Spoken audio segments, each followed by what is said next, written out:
नमस्कार। स्वर्णिम मध्य प्रदेश छत्तीसगढ़ में आपका स्वागत है और मैं हूं आपके साथ लोकेश चगवानी। मुख्यमंत्री भूपेश बघेल 9 जनवरी से बस्तर संभाग के दौरे पर रहेंगे और इस दौरान 9 और 10 जनवरी को संभाग के नारायणपुर जिले में आयोजित विभिन्न कार्यक्रम में शामिल होंगे। इस दौरान वे नारायणपुर में विकास कार्यों का लोकार्पण शिलान्यास करने के बाद आम सभा को संबोधित करेंगे और केंद्रीय विद्यालय नारायणपुर, आदर्श गोठान, केरलापाल स्वामी आत्मानंद अंग्रेजी माध्यम विद्यालय सिंगोड़ी तराई, रामकृष्ण मिशन आश्रम के कार्यक्रम समेत कई कार्यक्रम में शामिल होंगे। मुख्यमंत्री बघेल के निर्धारित कार्यक्रम के अनुसार 9 जनवरी को वे रायपुर से सवेरे 10:45 पर हेलीकॉप्टर से रवाना होकर दोपहर 12 बजे नारायणपुर जिले के केरलापाल पहुंचेंगे। वहां वे आदर्श गोठान का निरीक्षण करेंगे। इसके बाद दोपहर 12:55 पर केंद्रीय विद्यालय परिसर गरांजी नारायणपुर का अवलोकन करेंगे। इसके बाद 1:40 पर विकास कार्यों का लोकार्पण और हितग्राहियों को सामग्री बांटने के बाद आम सभा को संबोधित करेंगे। आपको बता दें, मुख्यमंत्री अगले दिन 10 जनवरी को 11:30 बजे फूलझाड़ू प्रोसेसिंग केंद्र का अवलोकन करेंगे और 11:45 पर मलखंभ प्रदर्शन और मलखंभ एकेडमी के खिलाड़ियों के साथ मुलाकात करेंगे।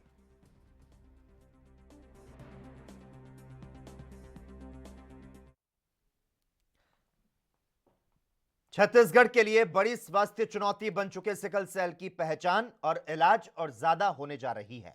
सरकार अब सिकल सेल प्रबंधन कार्यक्रम में पॉइंट ऑफ केयर जांच तकनीक अपनाने जा रही है।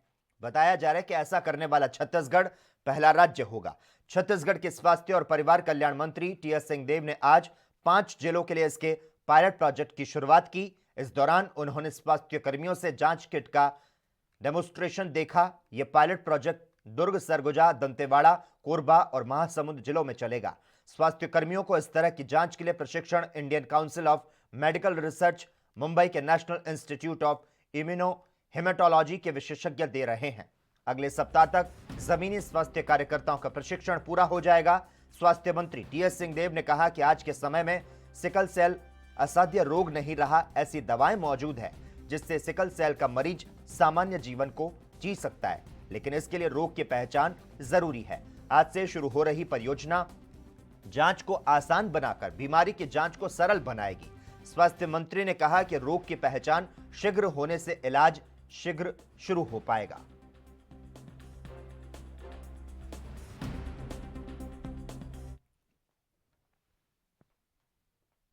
छत्तीसगढ़ के परपा थाना क्षेत्र में 5 जनवरी को एक हत्याकांड हुआ था। कैशलूर में हुए हत्याकांड के मामले में पुलिस ने आरोपी को गिरफ्तार कर लिया। थाने में दर्ज शिकायत के मुताबिक प्रार्थी के निवास में सोन सिंह ने घर में देर रात पहुंचकर हो हल्ला बोल दिया और मेरी बेटी कहां है कहकर महिला सोनी बघेल पर जानलेवा हमला किया और फरार हो गया। अत्यधिक खून बह जाने से महिला सोनी बघेल की मौत हो गई, जिसके बाद परपा पुलिस ने शिकायत के आधार पर आरोपी की खोजबीन शुरू कर दी।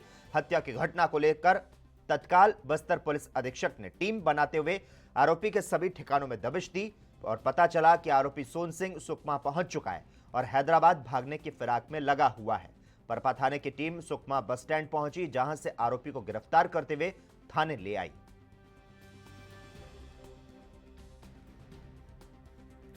घटना दिनांक 5/1/2021 के रात्रि को आरोपी सोन सिंह यादव द्वारा मृतका की टंगे से मारकर हत्या कर दी गई। घटना के सभी पहलुओं पर जांच की गई, जिसमें आरोपी की बेटी और मृतका का बेटा, उसके मृतका के बेटे के द्वारा उसको भगा ले जाने के कारण से वो काफ़ी ज़्यादा डिस्टर्ब था और इस कारण से उसने ये घटना कारित की गई। मृतका के घर पहुंचकर आरोपी द्वारा उसे टंगिया से नृशंस हत्या कर दी गई। हत्या करने के बाद तत्काल ये फरार हो गया। मामले की गंभीर प्रवृत्ति को देखते हुए तत्काल 3 टीम गठित की गई है बीआर नाग के थाना प्रभारी के नेतृत्व में और सभी टीमें अलग अलग दिशाओं में चली गई। घटना के मुख्य जो आरोपी हैं वो सुकमा बस स्टैंड से उनको पकड़ा गया, जो हैदराबाद भागने की फिराक में था। मेमोरेंडम कथम में जो टंगिया जो जब्त किया गया है और अन्य विविध अन्य जो कोरोना संक्रमण काल की वजह से लंबे इंतजार के बाद बस्तर विकास प्राधिकरण की बैठक हुई और इस बैठक में अध्यक्ष लखेश्वर बघेल समेत बस्तर के सभी विधायक, सांसद समेत 7 जिलों के कलेक्टर और एसपी शामिल हुए। इस बैठक में नए कामों की तो कोई घोषणा नहीं की गई, लेकिन पिछली बैठक के दौरान लिए गए विकास कार्यों के निर्णय की समीक्षा की गई। दरअसल बस्तर विकास प्राधिकरण की बैठक कोरोना की वजह से लंबे समय के बाद हुई। उन कार्यों को लेकर समीक्षा हुई जो कोरोना काल की वजह से नहीं हो पाए। प्राधिकरण अध्यक्ष लखेश्वर बघेल ने बताया कि इस बैठक में मुख्य चर्चा का विषय शिक्षा, स्वास्थ्य, रोजगार रहा। इसके साथ ही उन्होंने कहा कि कोरोना की वजह से कई कार्य लंबित पड़े हैं, जिसमें नए शिक्षकों और स्वास्थ्य कर्मियों की भर्ती है। इन कामों पर चर्चा हुई और जल्द ही नए पदों पर भर्ती करने की रूपरेखा तैयार भी की गई।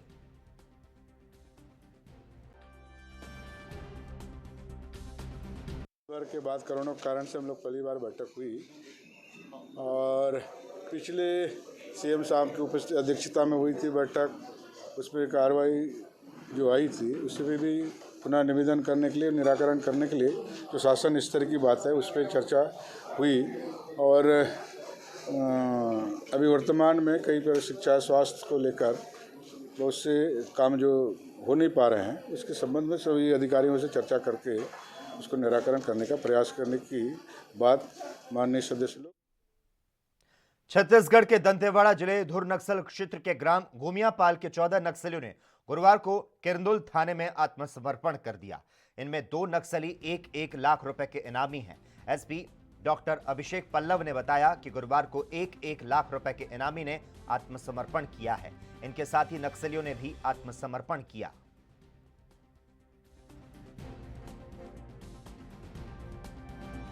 के किरंदुल थाने के अति संवेदनशील नक्सली ग्राम गुमियापाल के 4 पाड़ाओं से कल 14 माओवादियों ने आत्मसमर्पण किया, जिसमें 2 1-1 लाख के इनामी माओवादी थे।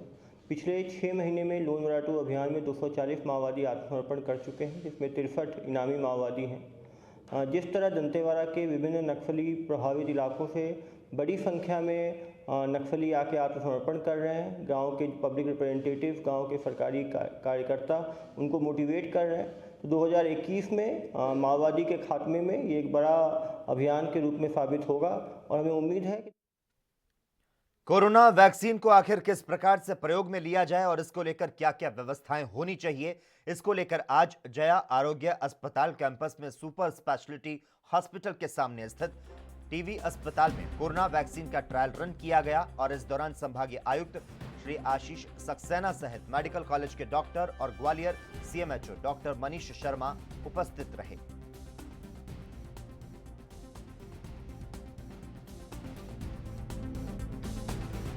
हाँ, ड्राई रन 3 जगह पर हम लोगों ने किया था। मेडिकल कॉलेज की टीबी हॉस्पिटल है जो अपना यहाँ पर किया गया था, जीएच के टीबी हॉस्पिटल में, और दूसरा हमारा था अपोलो हॉस्पिटल में, और तीसरा है भितरवाड़ में सीएससी। यहाँ पर प्रत्येक संस्था में जो 25 यहाँ का स्टाफ है उनको लिया गया था, उन पर ड्राई रन किया गया है। आगे कैसा क्या रहेगा? आगे जब वैक्सीन आ जाएगी तो उसके हिसाब से हम लोग जो जितना रजिस्टर्ड हो चुके हैं केवल उन लोग को ही SMS जाएगा और उस दिन फिर वो जहाँ पर उनको जगह बताई। राजस्थान के बाद मध्य प्रदेश के इंदौर में बर्ड फ्लू ने 29 दिसंबर को दस्तक दी थी। अब तक इंदौर में करीब 180 कौवों की मौत हो चुकी है। वहीं अब मुर्गी और मुर्गों में भी बर्ड फ्लू के लक्षण पाए गए, जिस पर प्रशासन ने तुरंत पूरे जिले में 7 दिन के लिए चिकन और मुर्गा मुर्गी व्यवसाय प्रतिबंधित कर दिया है। शासकीय पशु चिकित्सा विभाग इंदौर के उप संचालक डॉक्टर प्रमोद शर्मा ने बताया कि कलेक्टर के आदेश पर 7 दिन के लिए पूरे इंदौर जिले में चिकन और मुर्गा मुर्गी के व्यवसाय को पूरी तरह से प्रतिबंधित किया गया। डॉक्टर शर्मा ने बताया कि अन्य जिलों से इंदौर में मुर्गा मुर्गियों को लाने को भी प्रतिबंधित कर दिया गया है।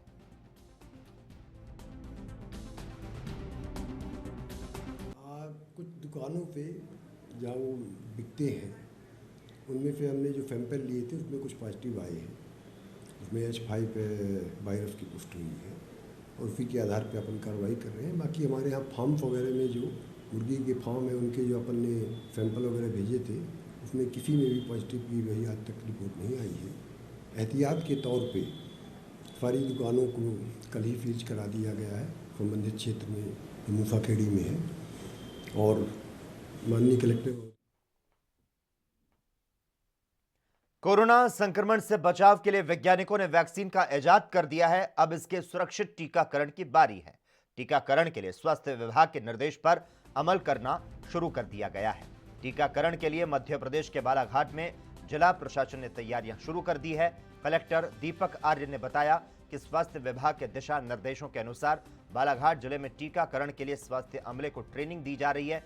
कोल्ड चेन समेत अन्य व्यवस्थाओं को दुरुस्त किया जा रहा है। दीपक आर्य ने बताया कि सबसे पहले सरकारी और निजी अस्पतालों के डॉक्टर्स और कर्मचारियों को यह टीका लगाया जाएगा। जिले में फिलहाल सरकारी गाइडलाइन के मुताबिक 20 केंद्र बनाए गए, जहां एक दिन में 7,800 लोगों को वैक्सीन लगाई जाएगी।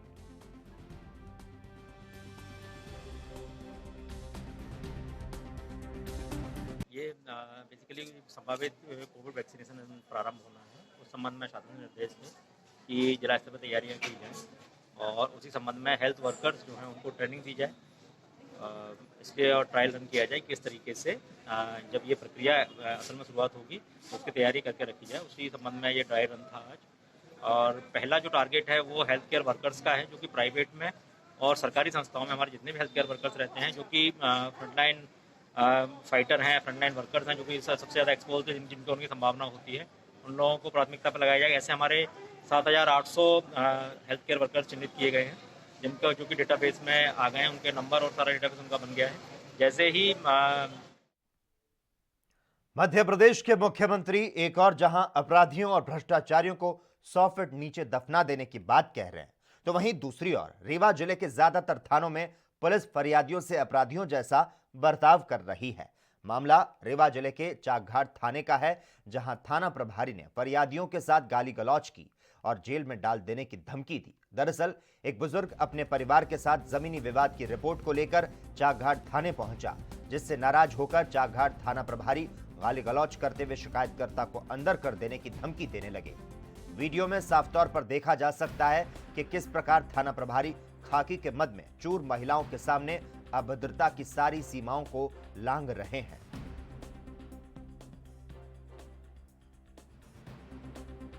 हाँ, चाकघाट थाना प्रभारी का एक वीडियो वायरल हुआ है, देखा जा रहा है। उसका वीडियो में थोड़ा सा आपत्तिजनक शब्द कुछ बोले जा रहे हैं उनके द्वारा। उस संबंध में उनको कारण बताओ नोटिस दे दिया गया है और उनकी उस संबंध में जांच की जाएगी। फरियादी पहुंचे थे, किस बात को लेकर पहुंचे थे? ये सब जांच के लिए आदेशित कर दिया गया है, उनको शोकॉज नोटिस दिया गया है और जिस तरह के अब तथ्य आएंगे उसमें उस तरह की कार्रवाई कर दी जाएगी। जमीनी विवाद को लेकर कुछ बात की और पहले भी कुछ मारपीट का वीडियो वायरल हुआ। वो तथ्य था, जमीनी विवाद का मामला आया था सामने, थाना प्रभारी गए थे मौके पे और उसके बाद फिर इस तरह का तथ्य निकल के आया, उसका वीडियो रिकॉर्डिंग हुआ, वो वायरल हुआ, उसमें उनको नोटिस जारी कर दिया गया और उसमें तथ्यानुसार जांच के बाद कार्रवाई की जाएगी। ये घटना घटी है कि हम अपनी ज़मीन पे काम कर रहे थे और घर बनवा रहे थे वहाँ पे, तो अतिक्रमणकारियों ने वहाँ पे हमला किया और काफ़ी मारपीट करने लगे, दीवार तोड़ने लगे। एएनबी न्यूज में खबरों का सिलसिला लगातार जारी है। यहां पर वक्त हो चला है एक छोटे से ब्रेक का।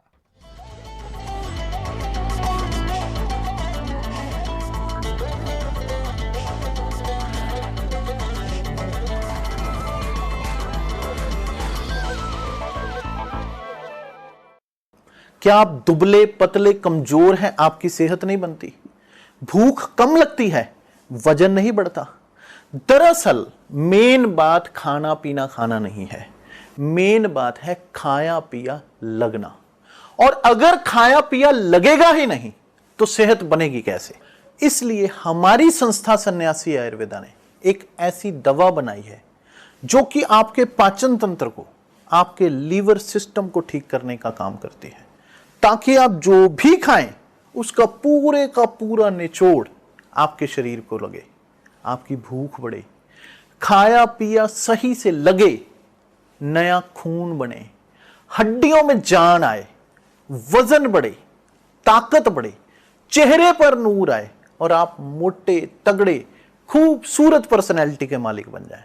यह दवा पूरी तरह से आयुर्वेदिक होती है।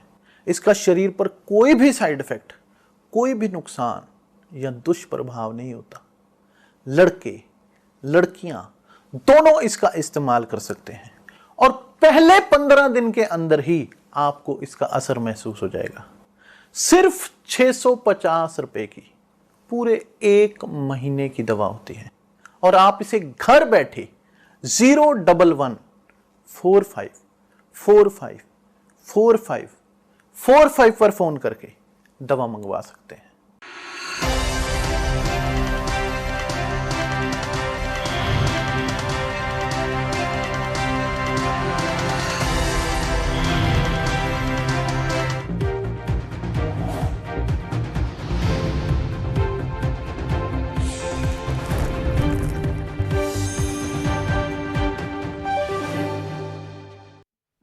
ब्रेक के बाद एएनबी न्यूज में एक बार फिर से आपका स्वागत है। कांग्रेस के नेतृत्व वाले यूनाइटेड डेमोक्रेटिक फ्रंट ने शुक्रवार को केरल की विधानसभा में खूब हंगामा किया।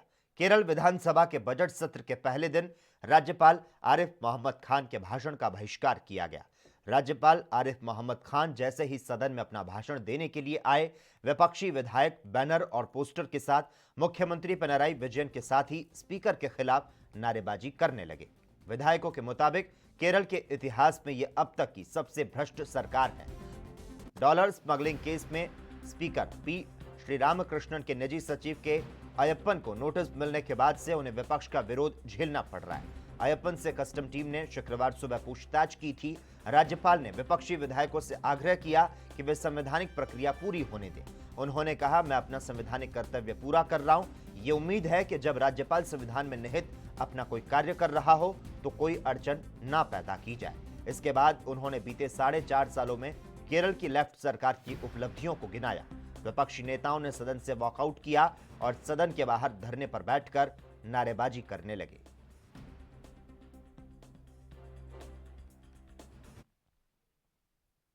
उत्तर प्रदेश में पंचायत चुनावों को लेकर सियासी गलियारों में हलचल होना शुरू हो गया है। सिद्धार्थनगर जिले में बीजेपी के प्रदेश अध्यक्ष स्वतंत्र देव सिंह पहुंचे और इस दौरान बेसिक शिक्षा राज्य मंत्री सतीश द्विवेदी, विधायक राघवेंद्र प्रताप सिंह, स्वास्थ्य मंत्री जयप्रताप सिंह और विधायक श्याम धनीराही समेत बीजेपी कार्यकर्ताओं ने प्रदेश अध्यक्ष का स्वागत किया। प्रदेश अध्यक्ष स्वतंत्र देव सिंह ने जिले के लोहिया कला भवन में कार्यकर्ताओं के साथ त्रिस्तरीय पंचायत चुनाव को लेकर चर्चा की और बूथ स्तर तक पार्टी को मजबूत करने का मंत्र दिया। वहीं कार्यक्रम की अध्यक्षता कर रहे प्रदेश अध्यक्ष ने बताया कि उपचुनाव और शिक्षक एमएलसी चुनाव के बाद राज्य में पंचायत चुनाव होने वाले हैं, जिसके संबंध में चल रही तैयारियों की समीक्षा बैठक की और पंचायत चुनाव को लेकर रणनीति तैयार की गई। उपचुनाव इसके पहले हुआ, फिर स्नातक का चुनाव हुआ है और शिक्षक स्नातक का चुनाव होने के बाद अब पंचायत का चुनाव राज्य में आगे होने वाला है।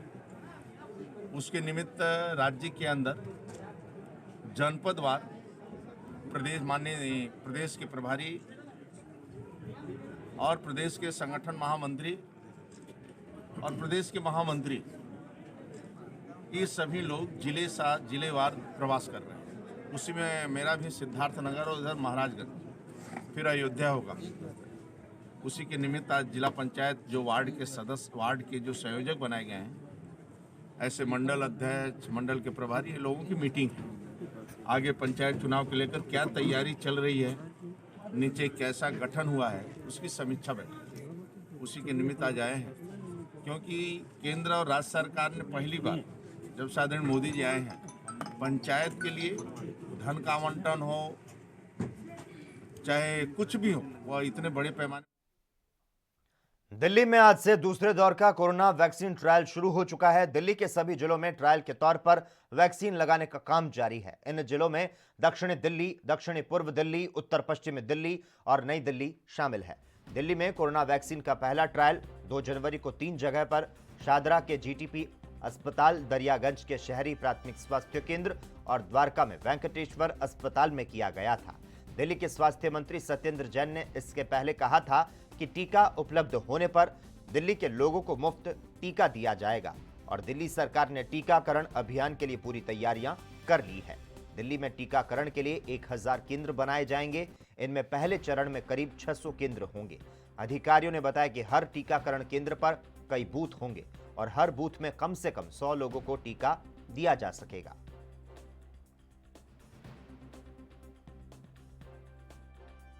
देखिए, ड्राई रन हम कोविड वैक्सीनेशन के लिए कर रहे हैं। एक हमारे पास कुछ गाइडलाइंस है जिसमें बहुत सिंपल सा क्राइटेरिया दिया हुआ है कि वी नीड 3 रूम्स, एक वेटिंग एरिया, एक वैक्सीनेशन एरिया, एक ऑब्जर्वेशन एरिया। वो ही हमने एक डेडिकेटेड रूम्स बना दिए हैं, मेक श्योर कर रहे हैं कि वहाँ पे कोविड कंप्लाइंट बिहेवियर हो और वैक्सीन एडमिनिस्टर कर पाए हम जल्द से जल्द लोगों को। तो वो हमने एक छोटा सा उसका ड्राई रन डेमो रखा है, यही जानने के लिए कि कुछ कमियां हैं अगर हमारे एग्जीक्यूशन में तो हम उसको पूरी कर पाएँ। मैम, वैक्सीन कभी भी आ सकता है और ये जिम्मेदारी भी एक तरह से आप लोगों के ऊपर आएगा। खासकर ये देखा जाएगा जब वैक्सीन दिया जाएगा उसके बाद किसी में कुछ डिजीज़ या किसी भी तरह का रिएक्शन होता है, उसके लिए प्रशासन कितना रेडी है? क्या उसके लिए आप लोगों को कोई गाइडलाइन इशू की गई है? कितनी तैयारी है? देखिए, इसको AEFI कहते हैं और ये हर वैक्सीन के लिए इम्पॉर्टेंट होता है। हर वैक्सीन लगने के बाद थोड़ा बहुत माइल्ड फीवर या स्वेलिंग होना नॉर्मल है, लेकिन फिर भी हमने उसको केटर करने के लिए एक ऑब्जर्वेशन रूम रखा है ताकि अगर किसी को भी इवन 1% अगर किसी को। आरजेडी नेता और पूर्व मंत्री तेज प्रताप यादव ने मांग की है कि पहले कोरोना वैक्सीन का टीका प्रधानमंत्री नरेंद्र मोदी खुद लगवाएं, उसके बाद हम टीका लगवाएंगे। उनके इस मांग पर बीजेपी सांसद नित्यानंद राय ने प्रतिक्रिया दी। पहले तो कि वैक्सीन पे कोई राजनीति होनी चाहिए। माननीय प्रधानमंत्री जी के नेतृत्व में और उनके संकल्प के अनुसार भारत वर्ष के वैज्ञानिकों ने बड़ी तत्परता, बड़ी मेहनत, दिन रात के परिश्रम से कोरोना वैक्सीन को बनाया है और पूरी दुनिया में जिसकी सराहना हो रही है, उस वैक्सीन के विषय में आरजेडी कांग्रेस हो या अखिलेश यादव जी हो, तेजस्वी जी हो या राहुल जी हो, जो भी वैक्सीन पे सवाल उठाने वाले लोग हैं, सब ऐसी राजनीति पर उतारू है जिस राजनीति को ओछी राजनीति कहते हैं। कोरोना काल के इस संकट में प्रधानमंत्री जी के नेतृत्व में किस प्रकार से देश एकजुट होकर संघर्ष किया है और सफलता की ओर है, इस पर किसी भी प्रकार का सवाल खड़ा करने का मतलब ही है कि देश की जनता की जान। नए कृषि कानूनों के विरोध में किसानों का जो आंदोलन है वो लगातार जारी है, लेकिन अभी तक जो गतिरोध है वो खत्म होता हुआ दिखाई नहीं दे रहा। किसानों को मनाने के लिए आज भी वार्ता हुई, लेकिन एक बार फिर से ये वार्ता बेनतीजा रही। अब अगली जो बैठक है वो 15 जनवरी को होगी। किसान यूनियन कृषि कानूनों को रद्द करने से कम पर राजी नहीं, जबकि सरकार बार बार इसमें संशोधन करने की बात कह रही है।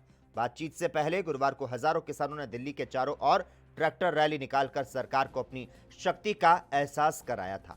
तो वहीं इस बैठक के बाद केंद्रीय कृषि मंत्री नरेंद्र सिंह तोमर ने कहा कि किसान यूनियन और सरकार दोनों ने 15 जनवरी को दोपहर 12 बजे बैठक का निर्णय लिया है। मुझे आशा है कि 15 जनवरी को कोई समाधान निकलेगा। ये बातें केंद्रीय कृषि मंत्री नरेंद्र सिंह तोमर ने कही। दोनों ने मिलकर ये तय किया है कि 15 जनवरी को पुनः दोपहर 12 बजे वार्ता के लिए इकट्ठा होंगे। वो लोग भी अपने यहाँ बात करेंगे, हम लोग भी अपने यहाँ बात करेंगे और मुझे आशा है कि 15 तारीख की जो बैठक होगी उसमें कोई समाधान ढूंढने में हम लोग सफल होंगे। सर, क्या 15 तारीख को जब आएंगे तो फिर किसानों ने ये आश्वासन दिया कि कोई नए विकल्प लेकर आएंगे, कैसे तो जवाब दे रहे हैं? स्वाभाविक रूप से अंदर जब चर्चा होती है तो बहुत सारी बातें होती हैं और उन सब बातों को सार्वजनिक करना उचित नहीं होता, लेकिन जब चर्चा हुई और चर्चा में निर्णय तक नहीं पहुंच सके तो निश्चित रूप से कई विषय ऐसे हैं जो उनके भी ध्यान में आए, कई विषय ऐसे हैं जो हमारे भी ध्यान में आए। तो इसलिए जब अगली चर्चा होगी तो अगली चर्चा में वो सब बातचीत करके ही। और इसी के साथ इस वक्त के बुलेटिन में बस इतना ही। तमाम अहम खबरों के लिए लगातार आप जुड़े रहिए ANB न्यूज़ के साथ।